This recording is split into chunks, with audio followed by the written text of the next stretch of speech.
name of Iran, in the name of humanity. به نام ایران، به نام انسانیت و انسان دوستی، به نام کوروش کبیر. In the name of Kuros the Great, I read out of my book, Goodbye Islam, Hellow Prosperity. خداحافظ بر اسلام، درود و شکوفایی. First, the introduction to my book, Goodbye Islam, Hellow Prosperity, Part 2. The mullahs have forced all shahs, including the last one, Muhammad Reza Shah Pahlavi, to pay money to them. The war between Iran and Russia was through the steps of mullahs and pressing of Fatali Shah Qajar or Qajar to step into this war. A mullah named Mir Fattah, the son of Mirza Yusuf in Tabriz, worked as a Russian agent in Iran and gave Tabriz over to the Russian soldiers.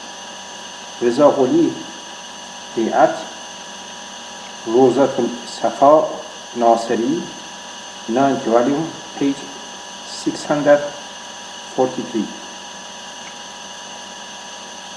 In the year 1903, the mullahs wrote a letter to Muzaffar bin Shah Qajar and asked him to bring monarchy to Persia instead of the republic, which he wanted to bring to Persia. Otherwise, they would bring the Ottoman government to Iran and give Persia to the Ottomans. Times, 27th of August 1903.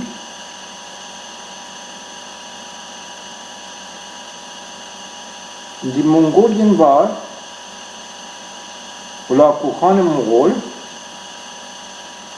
received from the mullahs the strategical plans for Persia, and the mullahs gave all anti-mullahs over to them for killing Persians. بهرام چوبینه، تشیع و سیاست در ایران، Shiism and Politics in Iran, first volume, page 287. From the 17th century on, the British government always kept a lot of mullahs under payroll for the British government. Among others, Ayatollah Kashani, Mr. Falsafi, both helped Shah to come back in 1953 through a dirty work they have performed for Great Britain. This group had the obligation to make so-called international hidden and internal hidden decisions for the British government in the Iranian affairs. Mahmud تاریخ روابط سیاسی ایران و انگلیس در قرن 19 the history of the political relations between Iran and England, Iqbal Publishers, Tehran, 1324 pages, 1741 to 44. From 1953 to 1977, the CIA and the Shah both paid a lot of money to the mullahs in order to keep them quiet.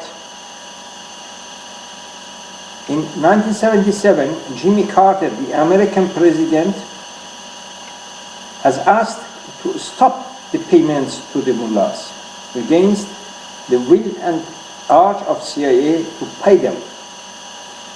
And the Shah also was forced through the CIA to stop the payments to the mullahs through Saziman Ughaf, the organization which has all Iranian national properties and assets and pays to the poor families and charity organizations, etc.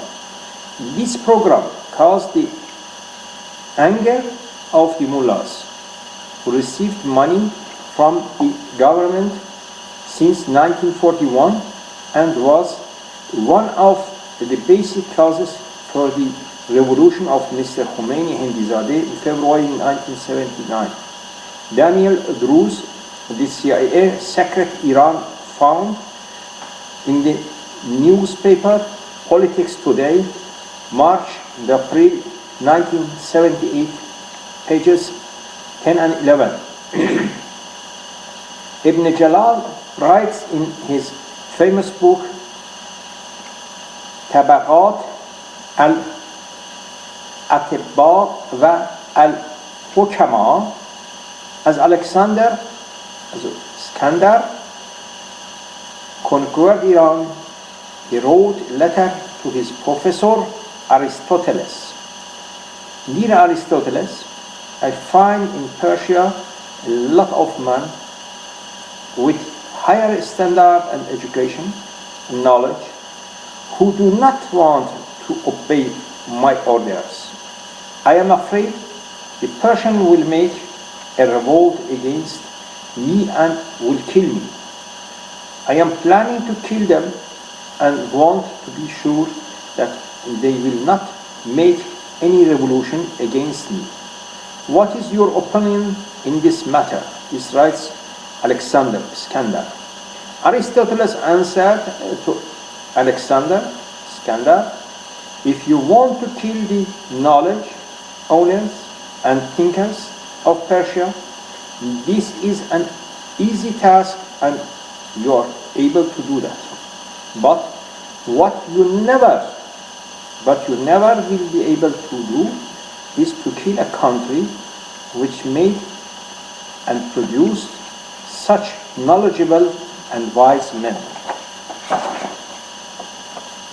Be sure that you can kill these scientists and professors, but you will not be able to kill the country which you describe. Therefore, I suggest to you to be kind to the Persians and to be a friend of Persians. If you have the Persian as friend, you will be successful with the help of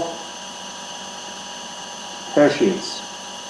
Ibn Jalil, Tabaqat al-Atibba wa al-Hukama, translated to Muhammad Kazim Imam, Tehran University Press, 1349, pages 83 and 84.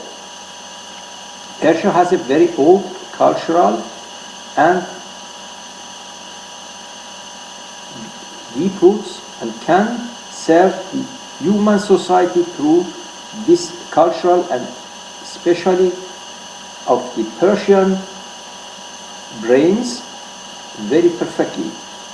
The man-killer Khomeini and his gang forced over 4.5, now 5 million Iranians to leave Iran.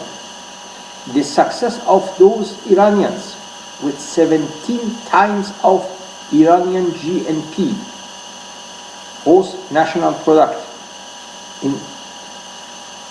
is a very good track record and shows what the Iranian nation and science is able to do. At the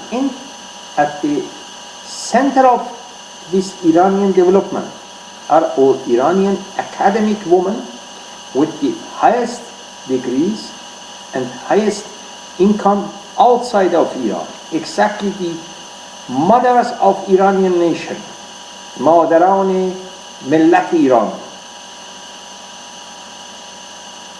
Was the target and goal of the mullahs to destroy and to ruin Iranian, to destroy and ruin the Iranian woman. They made the Iranian woman to sex objects and not as a mothers of Iranian society. Actually, the mullahs distributed with a lot of opium and sexismus in Iran, a special society which cannot think and which cannot produce. That means they attack the Iranian race. The Iranian society is well informed about these plans of the mullahs and stepped to the counterattack with much higher and much stronger war against mullahs. Education for all girls and boys from inside Iran will be supported by over 100,000 Iranian families outside of Iran. Presently, this support covers the costs for over 100,000 students in Iran. This program and a lot of other programs for the postdoctoral program created by me myself. If you go to Google, find under postdoctoral program Karim Amidi from year 2000, exact information for the training of Iranians outside of Iran, in Europe, Canada, and USA are the answers to the first-class Iranian nation, to British, Russian, and US neocolonialism in Iran. The poems of Sadi, Hafez, Khayyam are against Shia Islam and business making of mullahs through Islam with weapons like roses, wine, love, thinking, science. The British neocolonialist powers have not foreseen the role of IT, internet and intranet, nanotechnology and biotechnology in the new century. Exactly with these elements, we must fight against neocolonialism. The same group of Iran, mullahs, want to subdivide Iran. This will be the last tango of Imam and his gang in Iran. Thank you, Amidi.